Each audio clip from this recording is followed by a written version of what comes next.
여러분의 정당한 소신을 끝까지 지켜드리겠습니다.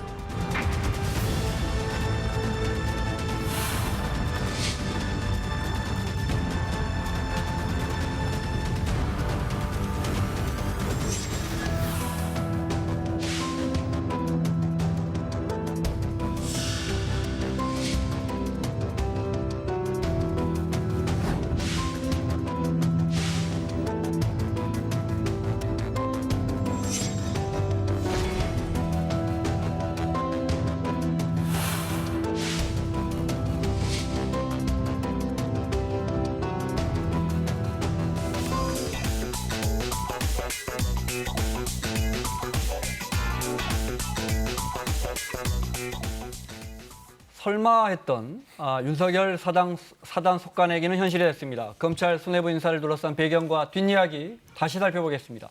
최영일 평론가, 김남국 변호사 자리했습니다. 어제 7시쯤 발표가 났고요. 네. 5시쯤 청와대 들어가서 재가를 받은 것 같습니다.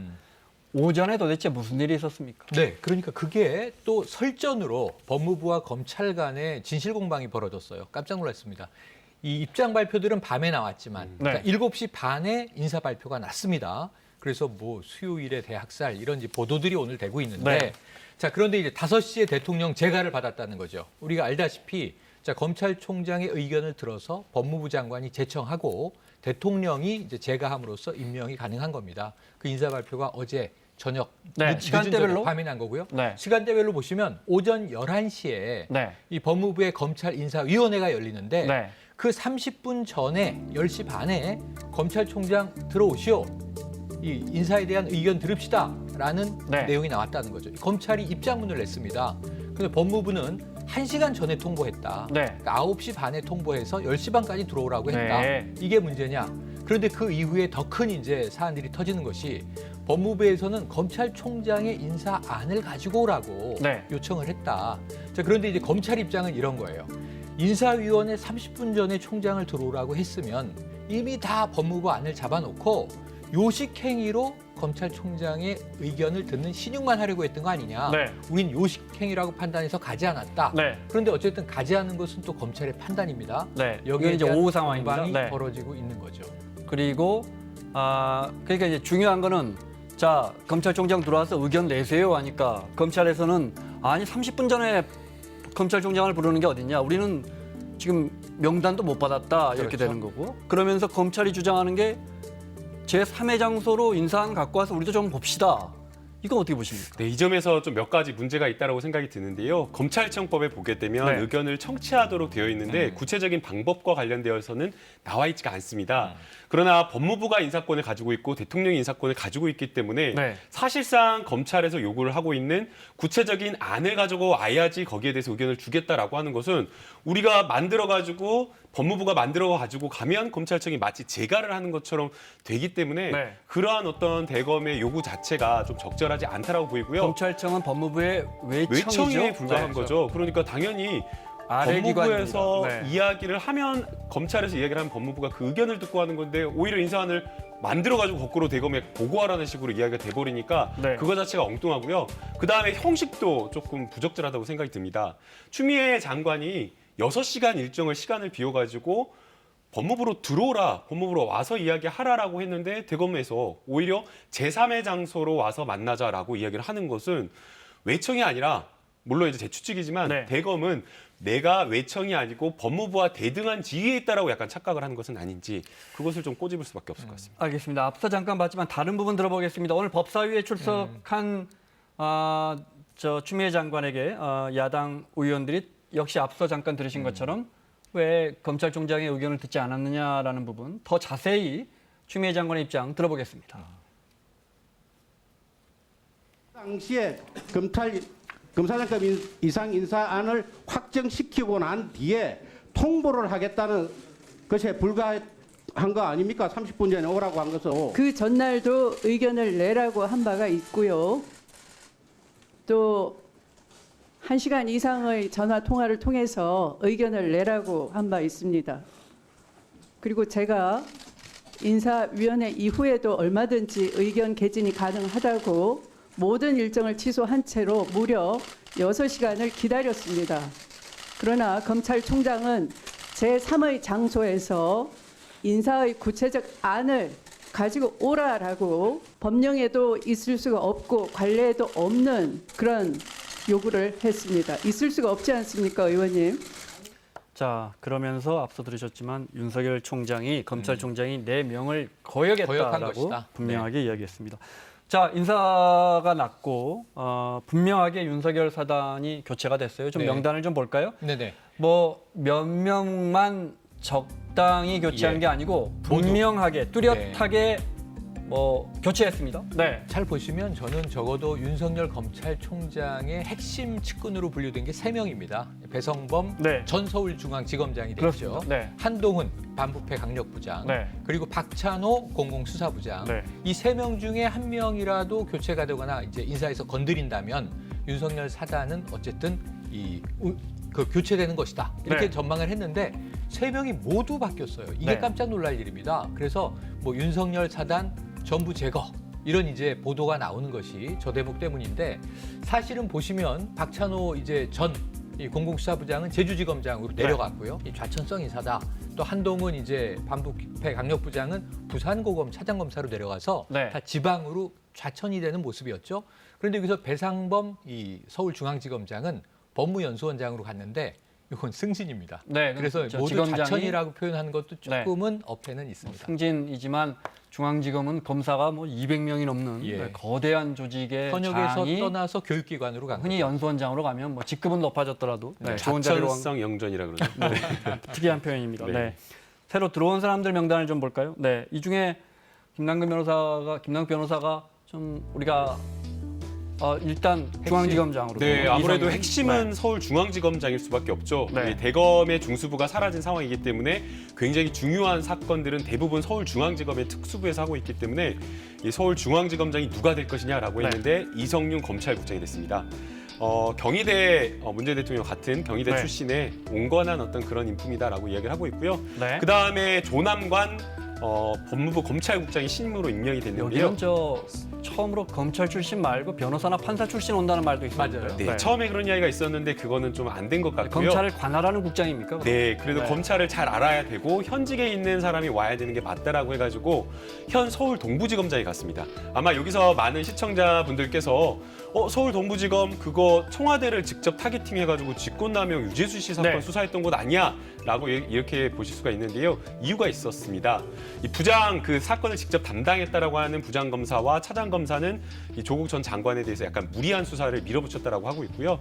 거기에 대해서 이제 그 조남관 서울 동부지검장은 법리에 따라서 그렇게 하는 거는 무리다라고 하면서 의견이 굉장히 달랐군요. 의견이 좀 수사팀하고. 다른, 네, 네. 좀 다른 의견을 가지고 있었다라고 합니다. 네. 다음 인사 볼까요? 네, 심재철 예, 아마 한동훈 부장 자리입니다. 네, 대검 반부패 부장 자리인데요. 이것도 상당히 굉장히 뭐 요직이고 예전으로 따지면 정확하게 맞지는 않지만 뭐 중수부장 같은 중요한 자리. 굉장히 중요한 자리인데요. 심재철 당시 이제 서울 남부지검 차장검사가 되었다고 하는데 아버지가 굉장히 유명한 정치인이셨죠. 예. 아 그렇습니까? 네. 그리고 이제 대검 공공수사부장인데요. 박찬호 대검 공공수사부장이 제주지검으로 가면서 이제 공석이 되었는데 수원지검 차장검사가 지금 승진이 되었습니다. 네. 자 결과적으로는 앞서 이제 정말 뭐 치열한 논쟁을 벌였는데 김성환 평론가와 전원직 변호사가 네. 골격은 이겁니다. 살아있는 권력을 향한 수사가 진행되니까 네. 인사권을 활용해서 검찰총장의 측근들을 사단을 쳐낸 거 아니냐. 네. 어떻게 보십니까? 그러니까 저는 이게 지난해부터 수개월 이어진 조국 사태, 어찌 보면 청와대와 혹은 법무부 또는 이제 검찰의 격돌로 자꾸 보여져요.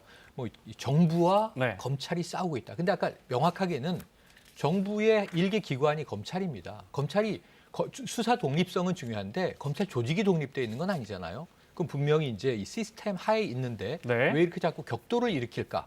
그건 뭔가 사상과 바라보는 방향이 다르기 때문이 아니겠습니까? 정부 입장에선 분명히 조율이 필요하죠. 그 저는 무엇보다 지난해 6월에 윤석열 검찰총장이 임명될 때 살아있는 권력까지도 성역 없이 수사하라. 이건 문재인 대통령의 지시가 맞습니다. 그런데 지금까지 우리가 반년 동안 보니까 살아있는 권력만 수사하고 있어요.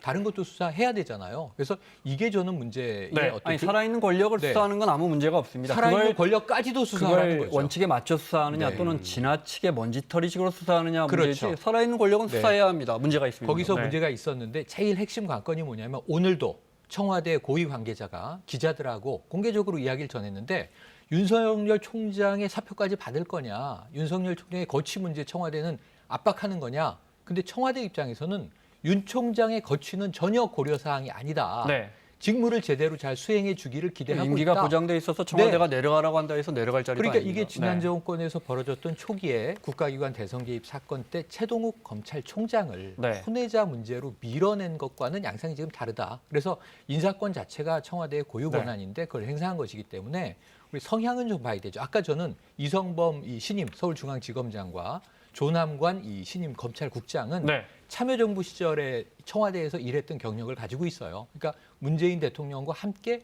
일을 해본 인물들이다. 그래서 하나의 이제 이번 정부의 좀 검찰 개혁에 대한 사상을 네. 이해하고 있는 인물들이 요직에 필요했던 것 아닌가. 그런데 청와대와 법무부의 안도 어제 거부된 게 있어요. 인사위원회에서. 비검찰 인사를 좀 집어넣자. 이건 단호하게 네. 받아들여지지 않았거든요. 이런 면에서는 절충적인 인간에 인사가 가 있던 아닌가 사람을 네, 넣으려고 했더군요. 생각을 네. 해봅니다. 자, 검찰 인사는 늘 민감합니다. 특히 살아있는 권력을 향한 수사가 진행되고 있을 때 인사는 당연히 민감합니다. 네. 과거에 조국 전 장관의 트위터를 하나 보겠습니다. 언제 거죠? 2013년입니다. 네, 윤석열 당시 수사팀장, 댓글 조작 수사팀장을 찍어 좌천시켰을 때 수사를 제대로 하는 검사는 어떻게든 자른다는 것, 무엇을 겁내는지 새삼 알겠구나 했는데 어쩌면 이 주장을 이제 보수 진영에서 그대로 쓸 수 있을 것 같습니다. 어떻게 보십니까? 네, 비슷한 상황인 것 아니냐라고 하면서 이제 보수 진영에 있는 정치인들이 저것을 이제 인용에다 쓰는 경우가 많은데요. 네. 사안이 자체가 다르다라고 보입니다. 만약 이번에 문재인 정부 추미애 장관이 제대로 하고 있는 수사를 막을 생각으로 인사 조치를 했다라고 하면 모르겠지만 이미 지금 수사가 다 끝난 상황입니다. 지금 물론 뭐 울산시장 선거 개입과 관련된 부분이라든가 유재수 씨 이 사건에 대해서는 아직 결론이 나오진 않았지만 네. 수사가 거의 다 끝난 상황이고 그러니까 조 전 장관 관련 일가 관련 수사는 끝나서 공소 유지만 하면 되는 겁니다. 기소가 네. 되어버렸기 때문에 수사가 다 끝난 상황이고요. 네. 그런데 수사 결과를 보게 되면 처음에 검찰에서 이야기를 했던 여러 가지 권력형 게이트라든가 반부패 범죄 이런 것들은 전부 다 사라져버리고 검찰이 조국 전 장관에 대해서 기소를 했는데 오히려 그 공소장 내용을 보면 공소유지가 가능할까? 라고 생각이 들면서 검찰을 걱정해야 되는 그런 상황이기 때문에 결국 지금 추미애 장관이 네. 국회에 출석해서 그런 이야기를 하진 않았지만 결국에는 이 수사 결과에 대해서 책임을 물을 수밖에 없는 그런 상황이다라고 보이고요. 네. 그러한 부분에 대해서 아마 이런 인사에 좀 포함되지 않나를 생각이 듭니다. 그런데 법무부의 인사 관련해서 안태근 전 네. 검찰국장, 검찰국장이죠. 네. 오늘 마침 대법원에 판결이 나왔는데 이 사건이 네, 언급됩니다. 네. 그럼 왜 그렇습니까? 그러면서 이제 번복이 됐습니다. 이 직권남용의 문제인데요. 네. 지금 이제 1심, 2심에서 이미 징역 2년을 선고받았습니다. 네. 원래는 미투의 첫 촉발점이었어요. 뭐냐면 서지현 검사가 장례식장에서 성추행을 당했다. 네. 그런데 문제는 성추행은 공소시효가 지나서 처벌할 수가 없었고 네. 그 다음에 이 사람이 피해자가 안태근 예 맞습니다. 검찰국장이었어요. 피해자가 네. 이제 서지현 검사고 가해자가 안태근 검찰국장인데 그 다음에 서지현 검사에게 인사 불이익을 줬다고 하는 게 드러났죠. 네. 그게 재판에 이제 이 해당 혐의가 된 통영지청인가 겁니다. 인사를 낸 게 인사권을 남용한 거 아니냐. 맞습니다. 1, 2심에서는 유죄가 나왔는데 1심, 오늘 2심 대법원요. 유죄, 네. 대법원에서는 무죄 취지로 파기환송. 직권을 남용한 게 아니다. 아니다. 네, 네. 그러니까 인사권 행사는 정당한 직권을 네. 활용한 것으로 봐야 한다라는 네. 취지입니다. 그런 점에서 봤을 때는 이 직권 남용이 네. 굉장히 좀 특히 인사와 관련해서 정말 뚜렷한 물증이라든가 네. 정황이 확인되기 전에는 정말 이 심증은 명확하죠. 왜냐하면 서지현 검사에게 가해를 해놓고 자꾸 이 문제를 문제 제기하니까 멀리 그냥 좌천시켜버림으로써 어떤 조직의 압력을 행사한 게 아닌가라는 네. 심증은 있는데 입증되지 않은 부분에서 직권남용의 그것 적용은 때문에 무리하다라고 본 거죠. 그 좌천성 인사를 낸 거라고 입증할 네. 수 없다. 그래서 네. 지금 법원의 말씀하신 판단이. 대로 네. 이 어젯밤의 인사와 이것이 연결되는 대목이 있습니다. 그러면서 자유한국당에서도 그렇고 추미애 장관의 오늘 인사는 사실 본인도 지금 고발을 당해놓은 상태인데 그래서 정권 관련 또는 본인 관련 수사를 진행하던 검찰 간부를 인사 조치했기 때문에 직권남용이다 해서 자유한국당에서 추미애 장관을 직권남용으로 이제 고발한다고 했단 말이죠. 그래서 오늘 이 안태근 전 국장의 판결과 어떻게 교묘하게 맞아떨어집니다. 네. 네, 직권남용 혐의이기 때문에 사실 같은 대법원의 법리가 적용이 되는 거고요.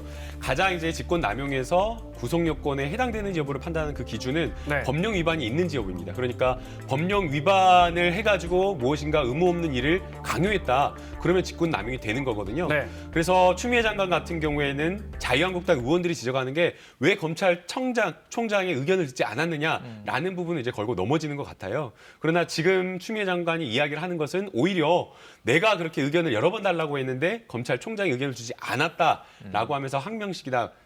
법무부 장관의 명령을 듣지 않았다라고 얘기하고 있기 때문에 이 부분은 직권남용이 안 되는 것으로 보이고요. 또 뭐 본인 사건과 관련되어서 검사를 인사조치했다라고 하는데 형식적으로는 다 맞는 거잖아요. 그러면 아까 최영일 평론가님께서 말씀하신 대로 그러한 어떤 외형적인 형식은 적법하지만 내적으로 정말 내심으로는 어떤 다른 불법적인 목적이 있었는가 그런 거 있어야 되는데 지금 추미애 장관이 인사하는 건 그런 것이 보이지 않기 때문에 아마 이건 직권남용 혐의가 적용되기는 어려워 보입니다. 알겠습니다. 다음 소식 가겠습니다.